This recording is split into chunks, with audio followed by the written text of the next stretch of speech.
سنو، پیارے نبی علیہ السلام نے دین کا مقصد بیان کیا. اگر کوئی ہندو بھائی، سکھ بھائی، عیسائی بھائی، دلت بھائی جو ہمارے ہم وطن ساتھی ہیں، اگر وہ آپ سے پوچھیں کہ مجھے 2 شبدوں میں اسلام سمجھاؤ، 2 لفظوں میں اسلام سمجھاؤ، اتنے لوگ بیٹھے ہو، مولوی بھی آپ بھی، اب بتاؤ کیا 2 شبدوں میں آپ اسلام سمجھا سکتے ہو؟ سمجھا سکتے ہیں آپ 2 شبدوں میں اسلام؟ نہیں سمجھا سکتے. کیوں؟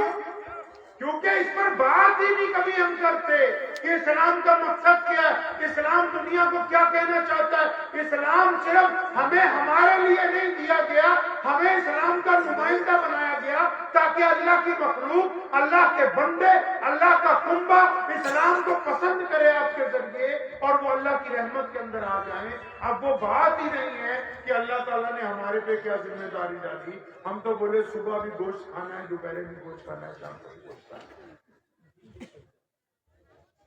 اور اتنا گوشت کھایا کہ غیر مسلم سمجھے کہ گوشت کھانے والے کو بھی مسلمان بولتے ہیں، کہ جو گوشت نہیں کھاتا وہ مسلمان ہی نہیں ہوگا. جبکہ میرے نبی علیہ السلام نے روزانہ گوشت نہیں کھایا. پوچھنا کبھی مولویوں سے بیٹھ کے. نبی علیہ السلام نے فاقہ بھی کیا، سبزی بھی کھائی، دودھ کو پسند کیا، دہی کو پسند کیا، اور سب سے بڑی بات پیارے نبی علیہ السلام پیدل چلنے کو، صبح کی سیر کو محبوب سمجھتے ہیں. احد پہاڑ تک بار بار تشریف لے جاتے ہیں. ہم تو اس طرف جانے کے لیے تیار ہی نہیں ہیں. ہم بولتے ہیں گوشت بریانی قورمہ کھاؤ، اس کے بعد تمہیں بتاتے ہیں جائز کیا ہے اور ناجائز کیا ہے. 2 باتیں نبی علیہ السلام نے کائنات کو کی، دیسی زبان میں سمجھیے. نبی علیہ السلام نے کیا سمجھانا چاہا دنیا کو؟ آپ چاہتے ہیں کہ آپ کی بیوی آپ کے علاوہ کسی اور کو نہ دیکھے؟ یہ آپ نہیں چاہتے. آپ کی رگوں میں جو خون چل رہا ہے نا، اس نے آپ کو سمجھا رکھا ہے کہ بیوی وفادار ہونی چاہیے. آپ کو کسی نے سمجھایا نہیں، اسکول میں پڑھایا نہیں گیا، مدرسے میں نہیں کہا کسی نے. یہ جو اندر خون چل رہا ہے نا، اس میں یہ بات ہے کہ میری بیوی میری وفادار ہو. اور اگر بیوی کو جا کے پوچھو گے، اس کی رگوں میں بھی ایسے خون چلتا ہے، وہ بھی کہتی کہ میرا میاں میرا ہی وفادار رہے، ادھر ادھر منہ مت مارے کہیں جا کے. اگر کسی باپ کو پوچھو گے، باپ کو، وہ کہتا ہے کہ میرا بیٹا میرا وفادار ہے، کہ میری پڑوسی کی باتوں میں نہ آ جائے. اگر آپ کسی مالک کو پوچھو گے تو وہ بولتا ہے کہ میرا نوکر میرا وفادار رہنا چاہیے، پڑوسی کے کہنے سے کوئی بات. پھر میرے نبی نے کہا کہ میں دین فطرت لے کے آیا ہوں. کیا لے کے آیا بھائی؟ دین فطرت، یعنی جو عادتیں ہیں وہی والا دین لایا ہوں، وہی دین لایا ہوں جو ہماری عادت اللہ نے بنائی. لوگوں نے پوچھا وہ کیا عادت ہے؟ اب جب تم دنیا کے رشتہ داروں میں، دنیا کے رشتوں میں، میاں بیوی کے رشتے میں، باپ بیٹے کے رشتے میں، مالک نوکر کے رشتے میں، پڑوسی پڑوسی کے رشتے میں، بھائی بھائی کے رشتے میں وفاداری ڈھونڈتا ہے، تو میرے نبی صلی اللہ علیہ وسلم نے ہمیں سکھایا کہ وہ اللہ بھی چاہتا ہے کہ بندہ اپنے رب کا وفادار ہو کر کے. حضرت ابو بکر صدیق رضی اللہ تعالیٰ عنہ اور ہماری اماں حضرت ام المومنین خدیجہ الکبریٰ رضی اللہ تعالیٰ عنہ، اور سب سے غلاموں میں پہلے مسلمان ہونے والے سیدنا بلال رضی اللہ تعالیٰ عنہ، اور بچوں میں پہلے مسلمان ہونے والے مولا علی شیر خدا رضی اللہ تعالیٰ اجمعین، یہ جتنے لوگ ابتدا میں مسلمان ہوئے، سیدنا سمیہ رضی اللہ تعالیٰ عنہ، عمار بن یاسر رضی اللہ تعالیٰ، ان لوگوں نے پیارے نبی علیہ السلام سے بڑی مختصر سی بات پوچھی کہ یا رسول اللہ صلی اللہ علیہ وسلم، ہم جب کہ آپ کے رب کو رب مان چکے، آپ کو اللہ کا نبی مان لیا، اب کرنا کیا ہے؟ کرنا کیا ہے؟ سنو، اس میں اسلام کا راز ہے کہ اب کرنا کیا ہے.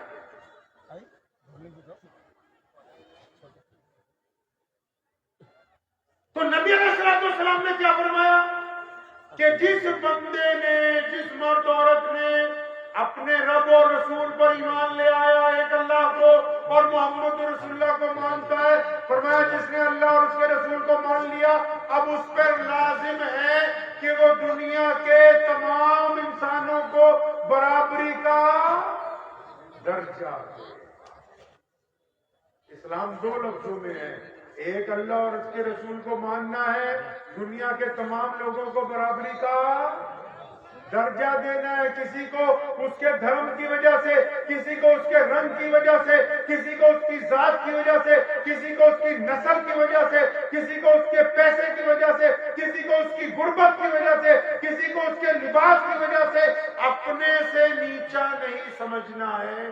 اللہ کے نبی نے فرمایا صلی اللہ علیہ وسلم نے کہ کسی ماں نے کوئی ایسا بچہ پیدا نہیں کیا جو غلام پیدا ہوا ہو، ہم نے سب کو برابری عطا فرما دی ہے۔ یہ وجہ ہے کہ پوری دنیا میں اسلام سب سے بڑا مسئلہ کر گیا، کیونکہ دنیا کے جو لوگ ہیں وہ طاقت تو لا سکتے ہیں، حکومت تو لا سکتے ہیں، لیکن ایک ہی تھالی میں کھانے کا فن تو محمد رسول اللہ کا ہے۔ ایک ہی صف میں آپ کبھی مسجد میں جائیں، آپ مسجد کو دھیان سے دیکھتے نہیں ہیں، نہیں، آپ بھول گئے کہ مسجد بنائی کیوں کی؟ آپ نے سوچا نماز کے لیے، نہیں، نماز کے لیے مسجد تھوڑی بنائی ہے۔ آپ تو بھول گئے کہ مسجد کیوں بنائی ہے، یاد ہی نہیں آپ کو۔ پہلے نبی علیہ الصلوۃ والسلام نے مسجد بنائی، نماز تو غار میں بھی پڑھتے رہے، نماز تو دار ارقم میں بھی پڑھتے رہے، ارقم صحابی کے گھر کے اندر، نماز تو سفر میں بھی پڑھ سکتے ہیں۔ آپ سے اگر پوچھوں میں مسجد کیوں بنائی، بتا سکتے ہیں؟ آپ بتا سکتے ہیں؟ نہیں بتا سکتے۔ اس کی وجہ غیر ضروری باتوں میں لگے ہوئے 24 گھنٹے، ایک دوسرے کی ٹانگ کھینچنے میں، غیر ضروری واٹس ایپ کے ادھر سے ادھر میسج کرنے میں، اس دین کو نہیں تلاش رہے جو محمد رسول اللہ صلی اللہ علیہ وسلم۔ اللہ کے نبی علیہ السلام نے کہا مسجد بناؤ، یا رسول اللہ صلی اللہ علیہ وسلم کیوں بنائے؟ فرمایا تاکہ ہم نے اکٹھے ہو کے نماز پڑھی، نماز تو گھر پہ بھی ہو جاتی ہے۔ مسجد اس لیے بنائی تاکہ عبد الرحمان، محمد شفیع، محمد جنید آپس میں اکٹھے نماز پڑھیں گے۔ یا رسول اللہ صلی اللہ علیہ وسلم اکٹھے کیسے؟ فرمایا کندھے سے کندھا جوڑ کے، کندھے سے کندھا جوڑ کے نماز پڑھیں گے۔ پوچھا پیارے پیغمبر صلی اللہ علیہ وسلم سے کہ اس سے کیا فائدہ ہوگا؟ فرمایا تمہارے دل آپس میں مل جائیں گے۔ مسجد کو نہیں دیکھتے ہو؟ جب مؤذن کہتا ہے اللہ اکبر اللہ اکبر، تکبیر کہتا ہے، امام آ کے کھڑا ہو جاتا ہے آگے، اب جمعے کا وقت ہو یا بنا جمعے کے، اب جب امام نیت مان لیتا ہے، پیچھے ایک کیلا بیچنے والا، پیچھے ایک مزدور، پیچھے ایک پلے دار، پیچھے ایک دکاندار، پیچھے ایک چودھری صاحب ایک ہی صف میں کھڑے ہو جاتے ہیں، اور جیسے جیسے صفیں بنتی چلی جاتی ہیں، پھر اگر کوئی شیخ الحدیث، پھر اگر کوئی مسلمانوں کا وزیر، پھر اگر کوئی مسلمانوں کا بڑا افسر بعد میں آتا ہے تو کہاں نماز پڑھتا ہے؟ جہاں مسلمانوں نے اپنی جوتیاں اتاری ہیں وہاں نیت باندھتا ہے، کیونکہ یہ محمد رسول اللہ کا دین ہے۔ یہ مسجد کی اصل خوبصورتی ہے۔ علامہ اقبال نے کہا نا کہ آ گیا ہے لڑائی میں اگر وقت نماز، قبلہ رو ہو کے زمین بوس ہوئی قوم حجاز، ایک ہی صف میں کھڑے ہو گئے محمود و ایاز، نہ کوئی بندہ رہا نہ کوئی بندہ نواز، بندہ صاحب و محتاج و غنی ایک ہوئے، تیری سرکار میں پہنچے تو سبھی ایک ہوئے۔ سبحان اللہ۔ محمود بادشاہ ہے، ایاز اس کو جوتیاں پہناتا ہے، نوکر ہے، لیکن جب نماز ہوتی ہے تو ایاز جلدی پہنچتا ہے، بادشاہ چند قدم پیچھے، تو دونوں ایک ہی صف میں کھڑے ہوتے ہیں۔ یہ محمد رسول اللہ کے دین میں یہ خوبصورتی ہے۔ اس دین نے پوری دنیا کو جب یہ پیغام دیا نا، جب میرے نبی علیہ السلام نے یہ دکھتی ہوئی رگ پکڑ لی دنیا کی، دکھتی ہوئی رگ پکڑ لی رسول اللہ صلی اللہ علیہ وسلم نے۔ دکھتی ہوئی رگ کیا تھی کہ لوگ یہ کہتے تھے کہ دنیا کا سب سے بڑا مسئلہ روٹی، کپڑا اور مکان ہے۔ آج بھی کوئی بھی دنیا کی حکومت، امریکہ میں ابھی الیکشن ہوئے، انہوں نے بھی کہا روٹی، کپڑا اور مکان ہم اچھا دیں گے۔ سنو، میرے نبی علیہ السلام نے ہمیں سمجھایا دنیا کا سب سے بڑا مسئلہ روٹی، کپڑا، مکان نہیں ہے۔ دنیا کا سب سے بڑا مسئلہ عزت نفس ہے، دوسرے کی سیلف ریسپیکٹ ہے۔ اگر آپ اس کو عزت نہیں دے سکتے تو پھر کچھ بھی نہیں دے سکتے۔ یہ میرے نبی علیہ السلام نے ہم سب کو عزتیں تو بانٹی ہیں، ہم تو الگ الگ رنگ اور نسل زبانوں کے لوگ تھے اور بھٹکے ہوئے تھے اور بہت پسماندہ زندگی گزار رہے تھے. میرے نبی علیہ الصلوۃ والسلام آئے, بلال کو اٹھا کے, کالے بلال کو, حبشی بلال کو, جن کا رنگ کالا ہے, کپڑے پھٹے ہوئے ہیں, جو کالی ماں کے بیٹے ہیں, جن کو لوگ چھیڑتے ہیں مکے میں, بیت اللہ میں داخل نہیں ہونے دیتے, ان کو اٹھا کے بیت اللہ کی چھت پر چڑھا کے کہہ دیا کہ یہ مؤذن رسول ہے, یہ محمد رسول اللہ نے تو انقلاب برپا کیا. یہ کائنات میں اسلام سب سے بڑا دین بنا اس لیے کہ اسلام نے اپنے عقیدے میں آج تک تبدیلی نہیں ہونے دی. ایک رب اور رسول کا کہنا ماننے والوں نے ہمیشہ نفرت کو ختم کیا, ہمیشہ چھوا چھوت کا خاتمہ کیا, ہمیشہ برابری کی بات کی, ہمیشہ بڑے اور چھوٹے کا احترام کیا, ہمیشہ گورے اور کالے کو برابری کی بات کی. اب مسلمانوں سچی سچی دل پہ ہاتھ رکھ کے اپنے بتاؤ, کیا ہم ویسے مسلمان ہیں جیسے محمد رسول اللہ صلی اللہ علیہ وسلم چاہتے ہیں؟ کیا ہمارے میں بھی یہ بیماری آ گئی کہ میں شیخ ہوں, میں پٹھان ہوں, میں انصاری ہوں, میں فلاں ہوں؟ اگر کسی میں یہ تکلیف ہے تو نعوذ باللہ وہ حضور صلی اللہ علیہ وسلم کے ابتدائی قانون کی خلاف ورزی کرتا ہے, تو چاہے وہ عالم ہے یا غیر عالم ہے. اگر کسی کو اپنی ذات اونچی لگتی ہے, ذات تو چھوڑو, اگر کسی کو اپنا مذہب اونچا لگتا ہے اور کہتا ہے کہ دوسرے مذہب والے جو ہیں وہ اللہ کے نزدیک کمتر ہیں, تو اس نے ابھی محمد رسول اللہ کے دین کو پسند نہیں. اللہ تعالیٰ نے ہمیں نمونے کے طور پر بھیجا ہے کہ عبد الرحمان کو, محمد شفیع کو, محمد جنید کو دیکھ کے دوسری قومیں, دوسرے مذہب کے لوگ کہیں گے کہ نبی علیہ الصلوۃ والسلام کتنے پیارے تھے, کتنے اعلیٰ اخلاق کے تھے, صاحب خلق عظیم تھے, ان کی امت اتنی بہترین ہے, تو نبی کا مرتبہ کیا ہوگا؟ اندازہ تو لگائیے کہ ہم لوگ کھڑے کہاں ہیں, ہم لوگ کس روش کے اوپر چل رہے ہیں. اندازہ لگائیے کبھی اس بات کا. آپ لوگوں کو جلدی محسوس ہو رہی, لیکن میری چند باتوں کا جواب دیجئے. اپنے دل پہ ہاتھ رکھیے, دل پہ ہاتھ رکھو اپنے. ارے دل لگا ہوا ہے نا, ہاتھ رکھو. وہ پوچھ بھی اس لیے رہا ہوں تاکہ آپ سب لوگ ماشاءاللہ اعلیٰ ترین مسلمان ہیں اور نمازی بھی ہیں, زیادہ تر سارے کے سارے ہیں جی ماشاءاللہ. اچھا دل پہ ہاتھ رکھ لو اپنے, مجھے نہیں جواب دینا, اپنے آپ کو جواب دینا, ٹھیک ہے؟ دل ہے نا تمہارے اس طرح. ہاں. آپ لوگ ماشاءاللہ اچھے مسلمان ہیں, دیندار ہیں, دین کے پابند ہیں, نمازی بھی ہیں. اپنے دل پہ ہاتھ رکھ کے بتائیے سچ سچ میں آپ نے کبھی اپنے ابو کے ساتھ جا کے گلے ملے ہو, اپنے ابو کو جفی ڈالی ہے کہ ابو یار مجھے تجھ سے بڑا پیار ہے, تو نے ہمارے لیے بہت زندگی خراب کی؟ بتاؤ نا, کبھی اپنے باپ سے ایسا کہا ہے؟ جن کی داڑھی بھی سفید ہوگی وہ بھی پوچھو اپنے باپ کو کہا تھا کبھی؟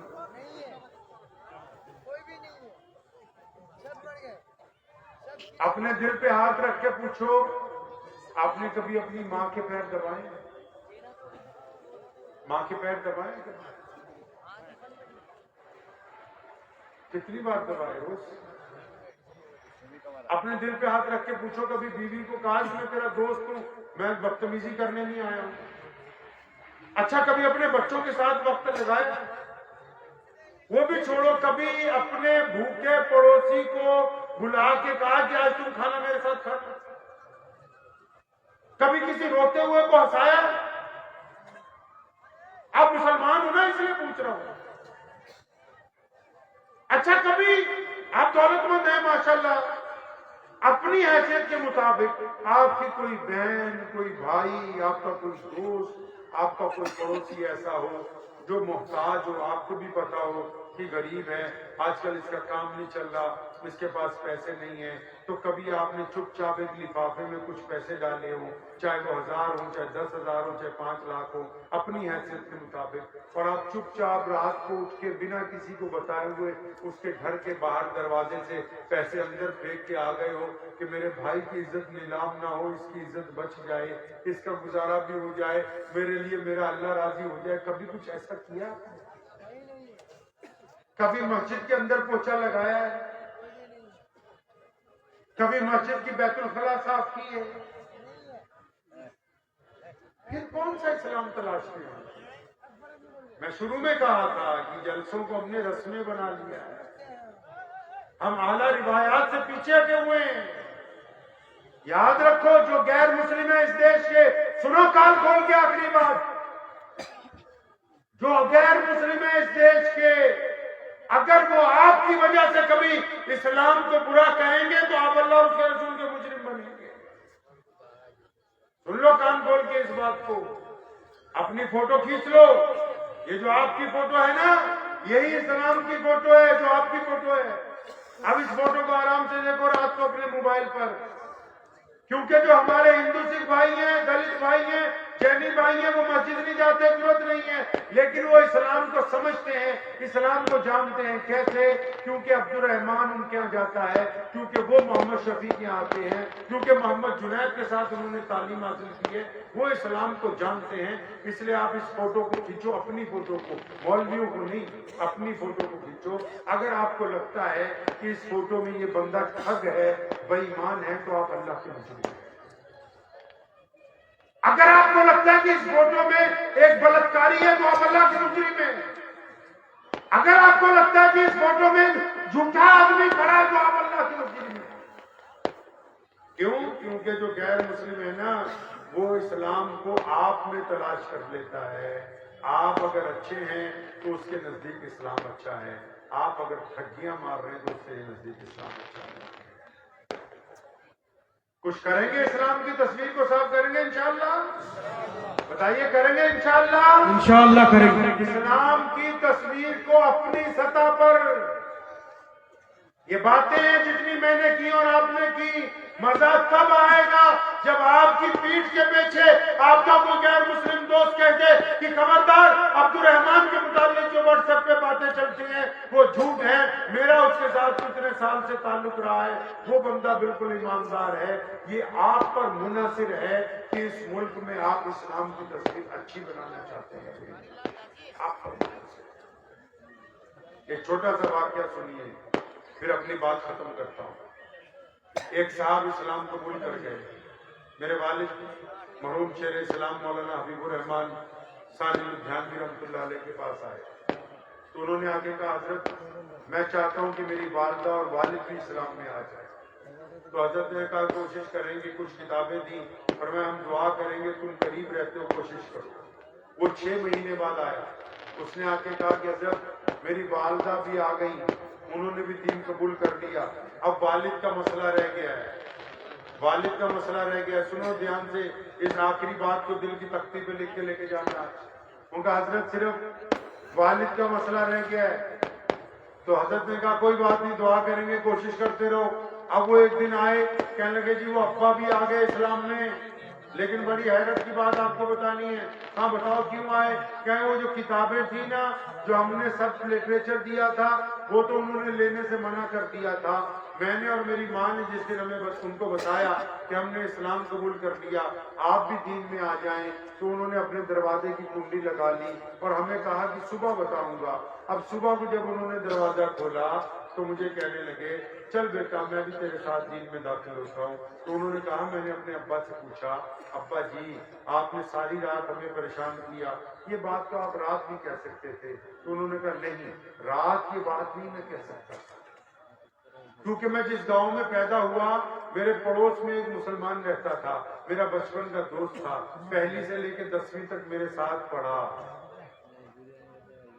اس کے باپ نے کہا میرا ایک مسلمان دوست تھا پہلی سے لے کے 10ویں تک، اس کا عبد الرحمان میرے ساتھ پڑھتا رہا، پھر ہم دونوں اکٹھے کالج گئے، پھر ہم دونوں اکٹھے سرکاری نوکر لگ گئے، پھر اکٹھے ریٹائر ہوئے۔ کہ اگر آج جب تم نے مجھے کہا نا کہ تم محمد رسول اللہ کے دین میں آ جاؤ، میں نے تمہاری کوئی کتاب نہیں پڑھی، میں نے بچپن سے لے کے جوانی تک، جوانی سے لے کے لڑکپن تک، لڑکپن سے بڑھاپے تک عبد الرحمان کے اور اپنے تعلقات کو دیکھا۔ کہنے لگا کان کھول کے سن لو، اگر عبد الرحمان بے ایمان ہوتا تو میں کبھی اسلام قبول نہیں کرتا۔ کہتا اگر عبد الرحمان نے میرے سے کبھی دھوکہ کیا ہوتا، جھوٹ بولا ہوتا، میں نہیں کرتا، میں تمہاری وجہ سے دین میں نہیں آیا ہوں، میں اس بندے کی وجہ سے جس نے ساری زندگی ایمانداری کے ساتھ میرے ساتھ گزاری۔ تو خدا کی قسم کیا ہم ایسے ایماندار ہیں؟ نہیں ہے نا ابھی؟ بنیں گے انشاءاللہ؟ بنیے اور دعا کیجیے اللہ مجھے اور آپ کو ان باتوں پہ عمل کی توفیق عطا فرمائے، اور کوشش کر کے اگر آئندہ کبھی ہم آئیں تو اس مدرسے کی اپنی جگہ لیجئے، جو گاؤں کے مسلمان ہیں خاص کر وہ ہمت کر کے خود اس ادارے کو جگہ دیجیے تاکہ آنے والی نسلیں جو ہیں آپ کی وہ پھل پھول سکیں۔ وآخر دعوانا ان الحمدللہ رب العالمین۔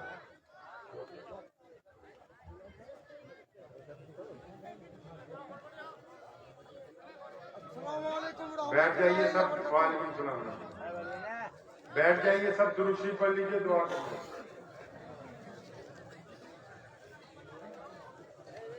الحمدللہ رب العالمین الرحمن الرحیم مالک یوم الدین ایاک نعبد و ایاک نستعین اهدنا الصراط المستقیم صراط الذین انعمت علیہم غیر المغضوب علیہم ولا الضالین اللهم صل علی محمد وعلی آل محمد کما صلیت علی ابراہیم وعلی آل ابراہیم انک حمید مجید۔ یا اللہ تمام تعریفیں آپ کے لیے ہیں، آپ کی عبادت کرتے ہیں اور آپ سے مدد چاہتے ہیں۔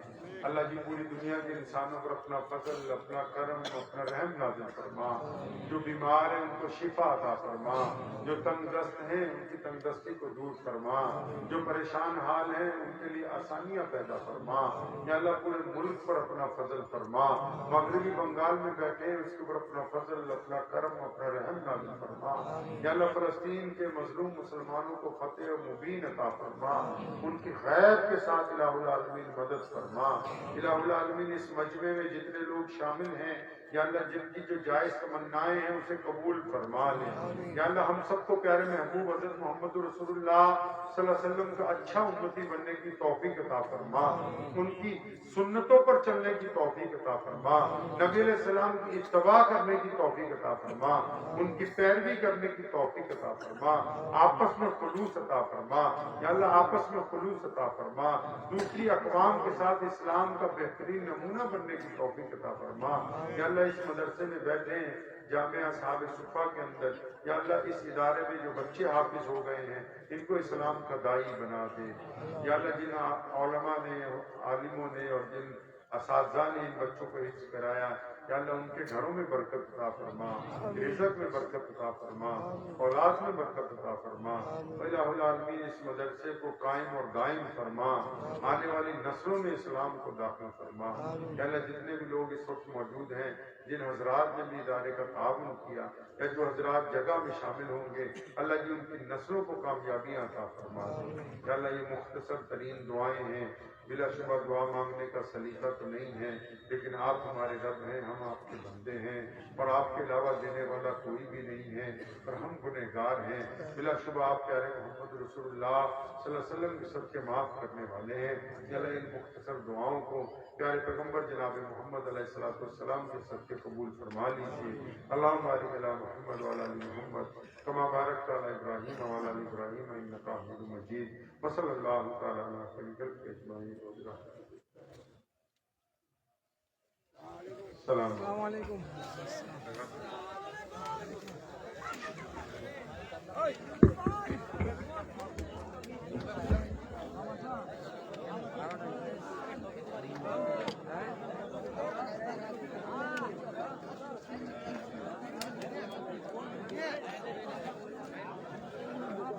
Hey!